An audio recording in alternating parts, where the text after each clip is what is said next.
Bonjour, je suis Sybille Craft-Bellamy, je suis la présidente de Keto M+, et la fondatrice de Keto M+, et je suis la présidente de la French Tech.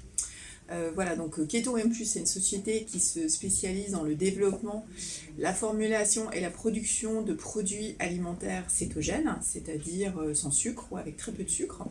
On a des produits qui sont un premier produit qui est destiné à des personnes qui doivent suivre une alimentation cétogène pour des raisons médicales, comme les personnes par exemple qui ont de l'épilepsie.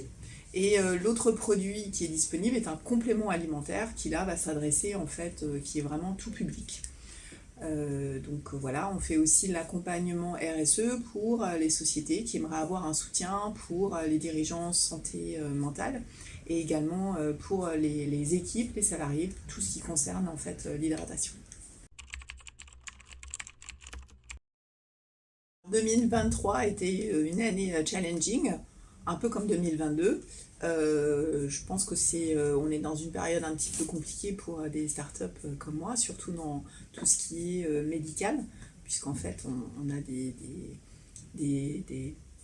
comment dirais-je, on a une partie réglementaire qui est assez particulière et donc qui nous oblige finalement à, euh, à prendre plus de temps que pour d'autres projets, à vraiment développer nos produits et surtout pour les mettre sur le marché.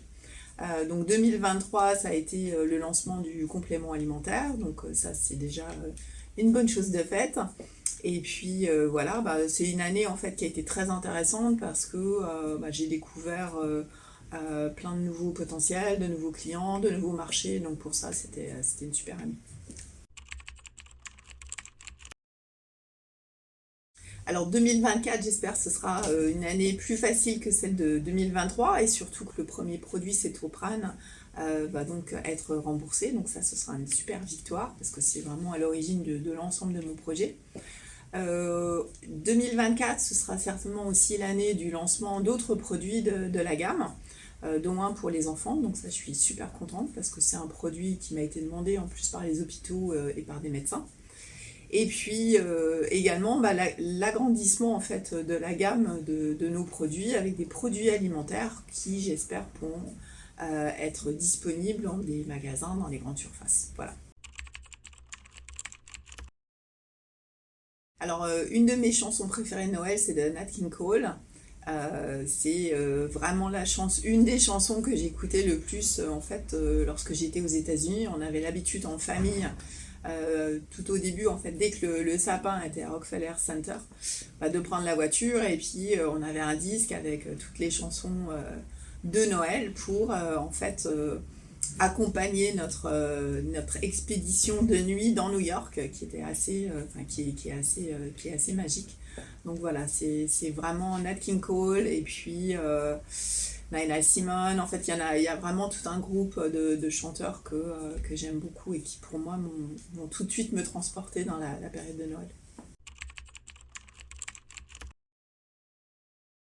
Alors, le rayon de Nouvel An, l'un des réveillons que j'ai le plus, dont j'ai les meilleurs souvenirs, c'était encore une fois aux États-Unis. C'était pas à New York, là, c'était en Californie, parce que c'est la première fois que je passais, qu'on faisait les fêtes de fin d'année en fait au soleil. On a décoré les palmiers et pas les sapins, donc ça c'était génial. J'ai vraiment un super souvenir de ce réveillon-là où en fait on a déjeuné, on a dîné de nord avec plein d'amis en face de l'océan et c'était vraiment magique.